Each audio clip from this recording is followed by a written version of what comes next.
ഉരുൾപൊട്ടലുണ്ടായ വയനാട്ടിലെ വെള്ളാർമലയിൽ നിന്ന് ശരീരഭാഗം കണ്ടെത്തി. ഒരു വീടിന്റെ അകത്തുനിന്നാണ് ശരീരഭാഗം കണ്ടെത്തിയത്. ആധാർ കാർഡ് ഉൾപ്പെടെയുള്ള രേഖകളും സമീപത്തു നിന്ന് കണ്ടെത്തി.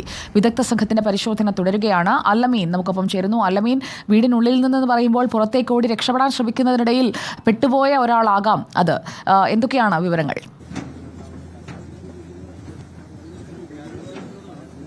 സുജയ്, വെള്ളാർമല സ്കൂളിന്റെ പരിസരത്ത് നിന്നൊരു വീട്ടിൽ നിന്നാണ് ഈ കൈ ലഭിച്ചു എന്നുള്ളതാണ് പറയുന്നത്. അപ്പോൾ അതിന് നേതൃത്വം നൽകിയ ഫയർഫോഴ്സിന്റെ ഒരു ഉദ്യോഗസ്ഥരുണ്ട്. അദ്ദേഹത്തിന്റെ ടീമാണ് അത് കണ്ടത്. നമുക്ക് അദ്ദേഹത്തോട് തന്നെ ഒരു പ്രതികരണം തേടാം. സാറിന്റെ ടീമാണ് കൈ ഭാഗം കയറ്റിയെന്ന് പറയുന്നത്.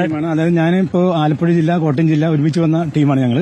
അപ്പോൾ ഞങ്ങളാണ് ഇവിടെ ബെയിലിപ്പാലത്തിന്റെ ഇവിടെയും പിന്നെ അതുപോലെ തന്നെ സ്കൂളിനവിടെ വെള്ളാർമല സ്കൂള്, പിന്നെ വെള്ളാർമല ടോപ്പ്. അപ്പോൾ എല്ലാ സ്ഥലത്തും ഞങ്ങൾ വീട് കയറി ചെയ്തുകൊണ്ടിരിക്കുകയായിരുന്നു.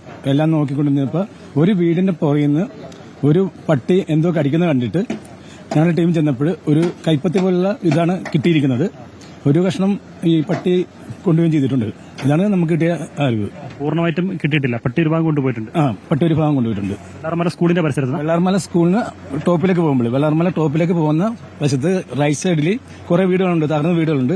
ആ തകർന്ന വീടുകൾക്ക് ഞങ്ങൾ കയറി അവിടെ എന്തൊക്കെയുണ്ട്, ആരും അകപ്പെട്ടിട്ടുണ്ടോ, കരാച്ചെളിയിലെല്ലാം പരിശോധിച്ചുകൊണ്ടിരിക്കുകയായിരുന്നു. അങ്ങനെ പരിശോധിക്കുന്ന സമയത്താണ് ഇങ്ങനെ ഇപ്പൊ ഈ വീടിന്റെ പുറകിലായിട്ട് പട്ടി എന്തോ കടിക്കുന്നത് കണ്ടു. അപ്പൊ ചെന്നപ്പോൾ ഇത് കിട്ടി. അതിപ്പോ നമ്മുടെ വകുപ്പിനെ അറിയിച്ചിട്ടുണ്ട്.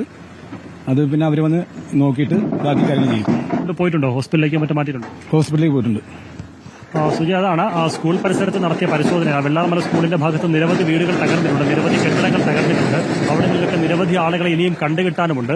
ആ മേഖല കേന്ദ്രീകരിച്ച് നടത്തിയ പരിശോധനയിലാണ് നായ കടിച്ചുകൊണ്ട് പോകുന്ന നിലയിൽ ഈ കൈഭാഗം കണ്ടെത്തിയതെന്നുള്ളതാണ്. ഏതായാലും അതിനോടൊപ്പം തന്നെ കുറച്ച് രേഖകൾ കൂടി ലഭിച്ചിട്ടുണ്ട്. അതൊരു പക്ഷേ ആ വീട്ടു പരിസരത്തുള്ള രേഖകൾ തന്നെ ആകണമെന്നില്ല. ഈ മനുഷ്യ ശരീരം ലഭിച്ച അതിന്റെ ഉടമസ്ഥന്റെ രേഖകൾ തന്നെ ആവണമെന്നില്ല. പല ഭാഗത്തുനിന്നായിട്ട് ഇതെല്ലാം വന്ന് തമ്പടിച്ചിട്ടുണ്ട് ആ ഭാഗങ്ങളിൽ. അപ്പൊ അതുകൊണ്ട് ആ രേഖയും ആ കൈപ്പത്തിയും അത് തമ്മിൽ ഒരു ബന്ധമുണ്ടാകണമെന്നില്ല. പക്ഷേ ഏതായിരുന്നാലും ആ രേഖകൾ കൺട്രോൾ റൂമിൽ ഏൽപ്പിച്ചിട്ടുണ്ട്. ഈ പറഞ്ഞ കൈപ്പത്തി മറ്റൊരു കാര്യം കൂടി നമുക്ക് ഇനി അറിയേണ്ടത്, ഇപ്പോൾ പുത്തുമലയിൽ കഴിഞ്ഞ ദിവസങ്ങളിലൊക്കെ കൂട്ട സംസ്കാരമാണ് നടന്നത്. അല്ലമീൻ അവിടെ നിന്ന് വിവരങ്ങൾ നൽകുന്നുണ്ടായിരുന്നു. ഇന്നലെ മുതൽ DNA പരിശോധനാ ഫലം പുറത്തുവിടുമെന്നാണ് മന്ത്രിമാരടക്കം പറഞ്ഞത്. അങ്ങനെയാണെങ്കിൽ ഈ സംസ്കരിച്ച ആളുകൾ അവരാരാണ്? അവർക്ക് അവിടെ ഒരു അടയാളക്കല്ല് പതിപ്പിച്ച് അതിൽ നമ്പർ ഇട്ട് വെച്ചിരിക്കുകയാണല്ലോ. അവരെ തിരിച്ചറിഞ്ഞതിന്റെ വിവരങ്ങൾ, അത് ബന്ധുക്കൾ നൽകിയ വിവരങ്ങളുമായി മാച്ച് ചെയ്യുന്നുണ്ടോ? അതിന്റെ വിശദാംശങ്ങൾക്ക് ലഭ്യമായി തുടങ്ങിയോ അല്ലമീൻ?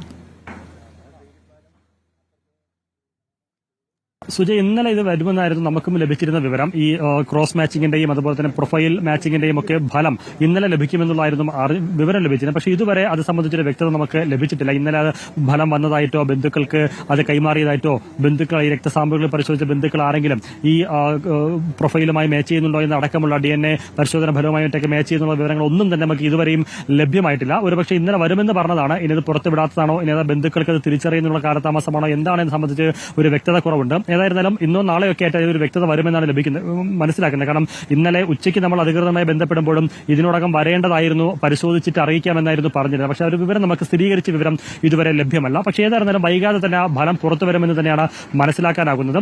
അത് വന്നു കഴിയുമ്പോൾ സ്വാഭാവികമായും ഈ പുത്തുമലയിലെ ദുരന്ത ഭൂമിയിലേക്ക് ഉൾപ്പെടെ ശ്മശാന ഭൂമിയിലേക്ക് ഉൾപ്പെടെ ആളുകളുടെ ഒരു പ്രവാഹം ഉണ്ടാകുമെന്ന് തന്നെയാണ് മനസ്സിലാക്കാനാകുന്നത്. കാരണം ഈ ബന്ധുക്കളിൽ പലരും ഇപ്പോഴും ബന്ധുക്കളിൽ പലരെയും ലഭിക്കാതെ അവർക്ക് വേണ്ടിയുള്ള പരക്കം പാച്ചിൽ തുടരുന്നൊരു സാഹചര്യമുണ്ട്.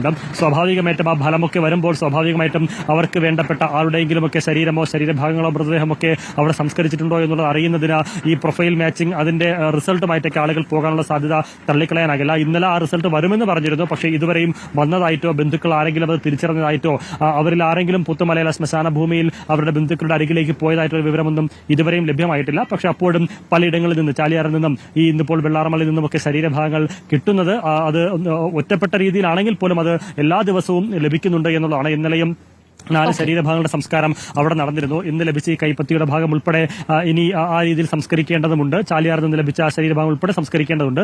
നാളെ എങ്ങാനും സുജയ് സൂചിപ്പിച്ചതുപോലെ ആ റിസൾട്ടുമായി ബന്ധപ്പെട്ടൊരു വ്യക്തത ലഭിക്കുമെന്നാണ് മനസ്സിലാക്കാനാകുന്നത്, പ്രതീക്ഷിക്കുന്നത് സുജയ.